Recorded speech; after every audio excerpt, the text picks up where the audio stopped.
Praise the lord, హల్లెలూయా. ఈ దిన వాక్యము యోమ్ దెబిరేం 9వ తారీఖు 10వ నెల 2024వ సంవత్సరం. ప్రభువారు ఇస్తున్న చక్కటి మాట యెషయా గ్రంథము 59వ అధ్యాయము 8వ వచనం. వారు తమ కొరకు వంకర త్రోవలు కల్పించుకొనుచున్నారు, వాటిలో నడుచు వాడెవడను శాంతి నొందడు. వంకర త్రోవ అన్నది ఎలా ఉంటుందంటే, ఇటు మొదలవుద్ది ఇక్కడికి ఎక్కడికో వస్తుంది, అటు మొదలవుద్ది ఇక్కడికి ఎక్కడికో వస్తుంది. నీ జీవితంలో నువ్వు తీసుకున్న నిర్ణయాలు కూడా ఒక అంశంతో నువ్వు ప్రారంభిస్తావు, కానీ చివరికి అది ఇంకోటి అవుతుంది. మళ్ళీ అక్కడెక్కడో మొదలెడతావు, అది ఇంకొక దారికి వెళ్ళిపోతూ ఉంటుంది. వంకర త్రోవలు అన్నాయి పాము నడిస్తే ఎలా ఉంటుందో అలా ఉంటుంది. అది క్రమముగా ఉండదు. రోడ్లు చూడండి, ఈ వీధి నుంచి ఆ వీధికి తిన్నంగా ఉంటుంది. ఒకవేళ అలా కాకుండా వంకరగా ఉన్నాయనుకోండి, అవి కాదు. పౌలట తిన్నని అనబడిన వీధిలో ఉన్నాడంట.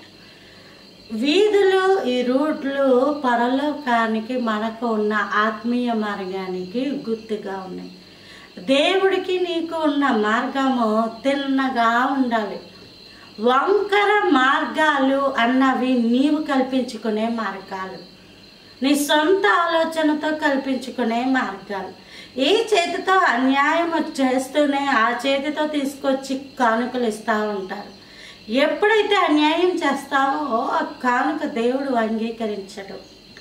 దేవుడు హేబేలును అతని అర్పణను లక్ష్య పెట్టాడు. హేబేలే ముందు, కాబట్టి కానుక ఇచ్చే నువ్వే ముందు, నీ తర్వాతే అర్పణ. నువ్వు నీ కొరకు వంకర త్రోవలు గనక కల్పించుకుంటూ ఉంటే నీ యొక్క జీవితంలో శాంతి ఉండదు, శాంతిని కరువైపోతూ ఉంటావు. దుష్టులకు నెమ్మది ఉండదు అని బైబిల్ గ్రంథంలో క్లియర్గా ఉంది. ప్రభువు మార్గము సిద్ధపరచడి, వంకర త్రోవలు సరళము చేయడని యోహాను ప్రకటించాడు.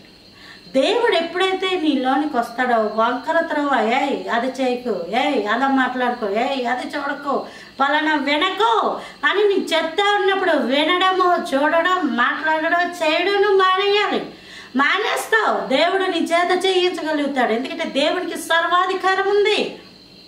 అప్పుడు నీ మార్గం ఎలా ఉంటుందంటే తిన్ననిగా ఉంటుంది, నీ జీవితంలో శాంతి ఉంటుంది.